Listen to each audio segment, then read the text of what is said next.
नमस्कार. आपण बघत आहात IBA5 न्यूज चॅनल आणि IBA5 न्यूज चॅनल मध्ये आपलं स्वागत आहे. देशाच्या संविधानाप्रमाणे सरकार कोणाच्या बापाची नाही. देशात 3 प्रकारची व्यवस्था निर्माण करण्यात आलेली आहे. म्हणजे देशाची सरकार. देशाच्या सरकारामध्ये प्रतिनिधी बदलत असतात, जिम्मेदार व्यक्ती बदलत असतात. ते संख्येच्या आधारावर ज्याची संख्या जास्त असते त्याच्याशी सीएम किंवा पीएम असतो. याकरता समाजातून या गोष्टी गायब होऊन गेल्या पाहिजे. मग बीजेपीची किंवा काँग्रेसची सरकार असो किंवा आम आदमी पार्टीची सरकार असो, ही बदमाशी आहे की तानाशाही आहे, ही स्वतंत्रता आहे. कोणाच्या बापाची जागीरदारी नाही. कोणी सीएम नाही, कोणी पीएम बनू शकतो. जागृत व्हा. दुसरी गोष्ट ही आहे की आमच्या संविधानाने प्रस्ताविकेमध्ये सांगून दिला आहे की भारत देश कोणी एका व्यक्तीचा नाही, तो सगळ्यांचा आहे. देशाचे प्रधानमंत्री आपली हुकुमशाही जनतेवर गाजवू शकत नाही. राज्याचे मुख्यमंत्री जनतेवर आपली हुकूमत गाजवू शकत नाही. देशाचा सुप्रीम कोर्ट असो किंवा राज्याचा हायकोर्ट असो, जिल्ह्याचा हायकोर्ट असो, भारतीय संविधानाच्या प्रत्येक आर्टिकल प्रमाणे व उद्देशिकाप्रमाणे जनतेला न्याय दिला पाहिजे. मदानीजवळ असलेल्या माकडाप्रमाणे जनतेला नाचवू शकत नाही.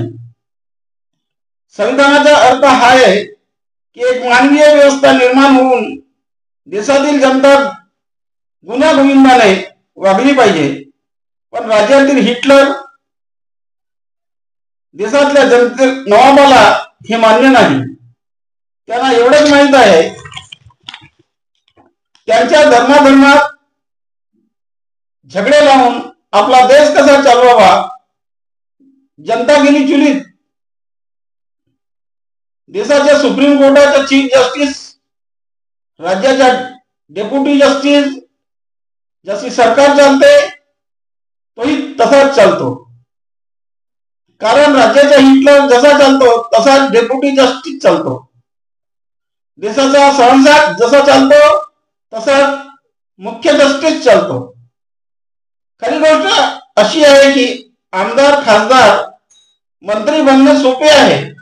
पण भारतीय संविधानानुसार जनतेच्या भागीदारी काय, जनतेचा अधिकार आहे हे त्यांना माहीत असूनही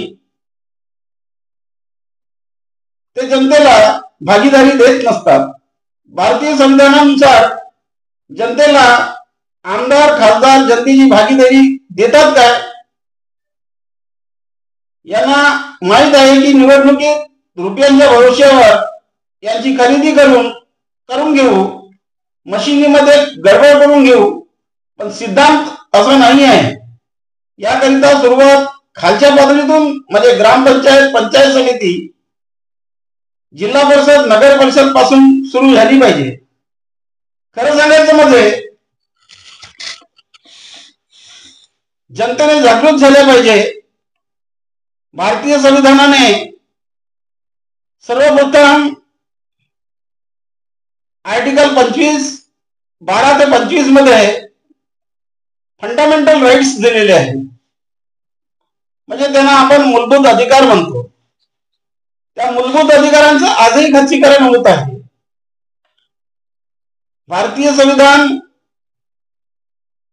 जेव्हा बनलं तेव्हा भारतीय संविधानाच्या उद्देशिकेमध्ये एक एक शब्द लिहून दिलेला आहे की भारतीय संविधान आणि त्यांचे आर्टिकल त्याच्यानुसार देश कसा चालेल. परंतु आज भारतीय संविधानाचं खच्चीकरण होत आहे. हे सामान्य जनतेला केव्हा कळेल? निवडणुका आल्या की प्रत्येक मनुष्य भारतीय संविधानाचा विचार न करता आपल्या स्वतःच्या स्वातंत्र्याची जबाबदारी न घेता, ज्यांना काहीच समजत नाही त्यांना निवडून देतात.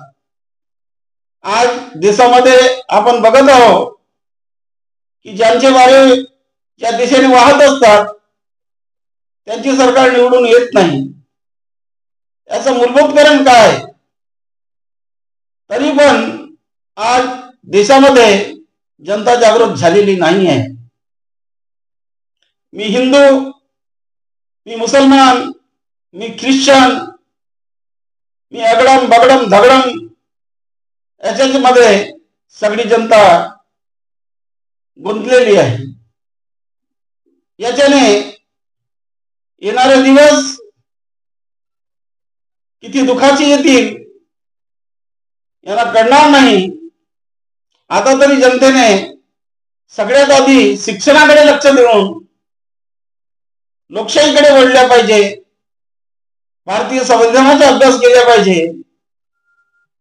उर्वरित आपण भारतीय संविधानाबद्दल आणि मानवीय अधिकार, जनतेचे अधिकार याच्यावर आपण विशेष करून लक्ष देऊ. बघत राहा IBA 5 न्यूज चॅनल. धन्यवाद.